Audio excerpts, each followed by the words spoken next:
For me, Little Woodham is escapism. It's peacefulness. It's home. Community. Peaceful. The memories. Fantastical. Well, good day to thee, Master. My name is Roger, and I be the surgeon in the village. And for my sins, I'm also the chairman of the village. We're run by a committee of 10 people, but we do have 75 people actually signed up. I first came to the society in 1993, I think, and I visited as a visitor, fell in love with the place, and I was hooked. Here, this is, we use this room for anything. Also, our wood turner uses it, and he's quite a good cook as well. Welcome, I'm Master Christopher. I'm the wood turner. I make wooden bowls, lanterns and the likes of these sorts of things.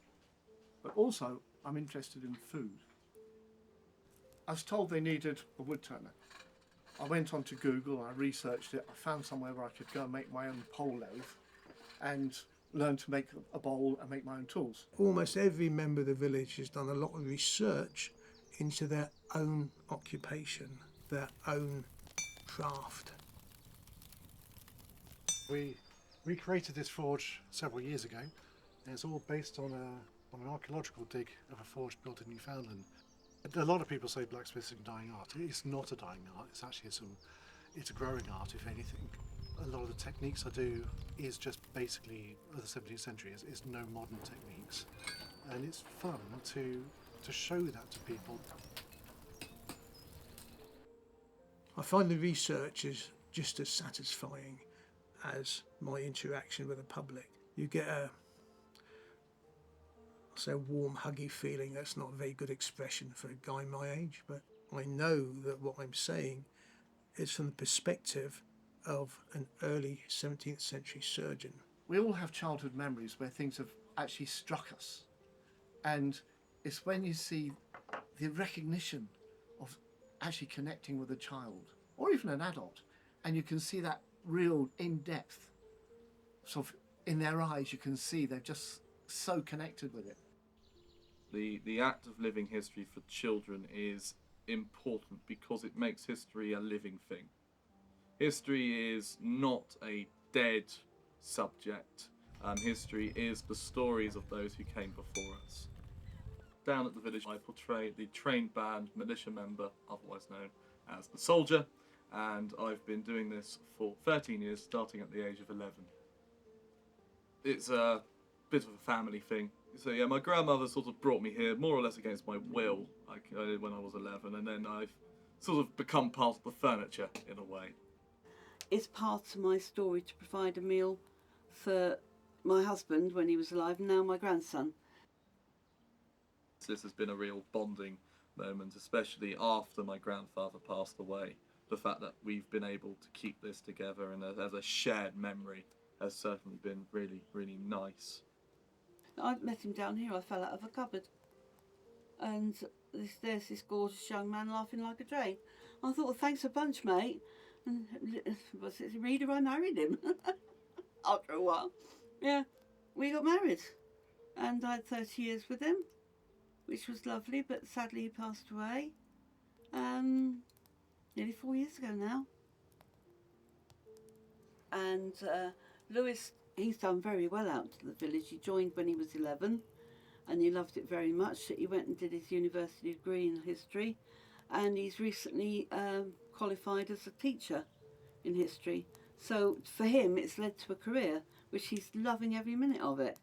The fact that we are sort of bonded together in our own madness, much like a family, is what keeps Little Woodham ticking over. There's that saying, isn't there? It takes a village to raise a child. This is a village, and it has. It's certainly raised Henry. There's an adult out there that is, I know and trust, will look after him, have his best interests at heart. I like being able to spend some time with my friends down here and make some pots in the pottery. This village has raised Henry. Yeah. And me, I think. I have a lot of good friends in Little Woodham, and a lot of it works that way. However, not everything is always sweetness and light. Just before I became chairman, this building was torched, and that building were non-existent. There was just odd bits of brick lying around. Apparently, was set fire by an arsonist, and we weren't here at the time. It wasn't as if we'd left a fire going. Somebody deliberately set the thatcher light, and then it jumped across into the other building, and they were both burnt to the ground. That was absolutely horrible, because it was only kids getting in and see, can we get a fire going? We don't want people to not love the village, and we don't want to keep people out of it. But if you're going to come in and do silly things like that, we've got to guard the place. Disheartening, yeah, because we'd only just built that building, and so that was disheartening, yeah. After the buildings were burnt down, obviously, we had a lot of discussion with the local council, because part of our lease was that they had insured the buildings. It turned out they'd insured the buildings for parts only, and were about 50% underinsured. We had people in the village could lay bricks, so the brick oven, etc., was built by the villagers. The outside the walls were completed by the villagers. Without the community, I think Little Woodham is nothing. Without the groups and friendships and bonds that we've all formed with each other over the years, and our shared experiences and the shared stories, we're nothing. When these two buildings burnt down back in '97, this was a little stump that was left, and we thought it was gone. But there we go, 25 years later, it's getting so big, we're going to have to cut the darn thing back. I go home at the end of the day and my mind is absolutely buzzing because of the connections I've made.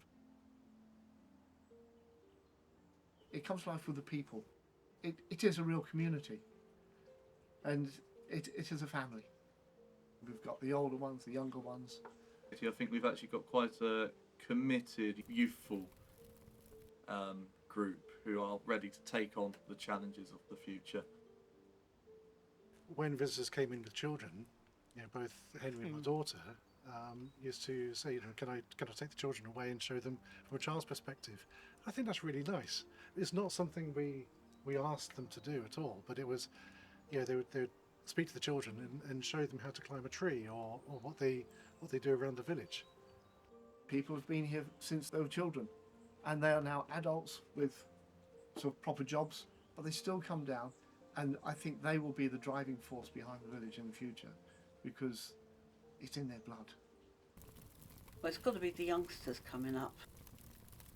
And especially if you've seen the children as babies, as toddlers, and then as they're through school, and then, like my grandson, he's a teacher himself now, to know that he's made a career out of it tickles me no end. I think it's wonderful. There is a big family feel here, because a lot of people have been here for many, many years. That we have our disagreements and we have our bickering, and sometimes we want to rip out the throats of each other, but that's no different from a family in our outside life. And I think the friendships that we've all formed with each other down here is what keeps Little Woodham together. And we do look out for each other. The future of Little Woodham, well, I imagine myself and Mistress Eve here is might not be around as long as we might like to be. And I've been, as I say, chairman since 1998, I think. When I'm up for re-election in 2024, I will be standing down. There's people on our current committee that I would really like to see them step forward, so we get a fresh view on the way the village should develop. obviously we're all getting a bit old. And that's what I've been in, 35 years now. There's going to come a time when I can't do it anymore, but I hope it'll keep going on. It'll be sad if it doesn't, because it's. I think it's brought a great deal of enjoyment to a lot of people. We're all individuals and we all have our points of view. Some people with a more entrenched point of view than others. But hey, I'm the chairman. Fuck 'em. Oh, that probably better get cut out.